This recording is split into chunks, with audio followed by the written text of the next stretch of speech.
Anche per lei la domanda è di quelle semplici, insomma, come si fa ad infondere la cultura sportiva? Voi ce l'avete già inculcata Ma noi non è che ce l'abbiamo già inculcata, forse ce l'hanno inculcata, io dico da piccoli, da giovani, perché la cultura sportiva non si fa all'interno dello stadio o all'interno del palazzetto, è una cosa che un po' come l'allenamento sportivo si crea step by step, io dico da giovani delle scuole, dall'appassionare prima di tutto il bambino e il ragazzino e non da inculcargli subito il risultato ad ogni costo. E questa è proprio la cosa forse più difficile da cancellare dalle varie indeterminati sport.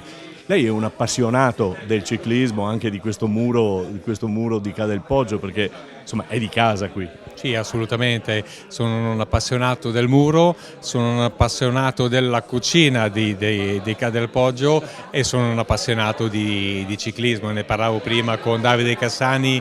Io ho sempre fatto lo sci di fondo perché Sappada, paese di montagna, l'unica possibilità di fare sport, soprattutto quegli anni là, era o sci alpino o sci nordico, ma fossi nato qualche chilometro più in giù, la mia disciplina, il mio sport sarebbe stato sicuramente il ciclismo. Ho chiesto a Pessotto e a Cassani se i loro sport piacciono adesso, in questo momento. A Fauner piace lo sci da fondo ancora? È cambiato?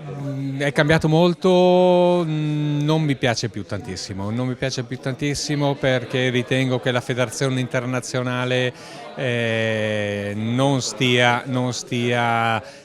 andando nella direzione giusta, stia un po' snaturando quello che è il classico dello sci di fondo. Il 28 sarà qui sul muro? Assolutamente sì.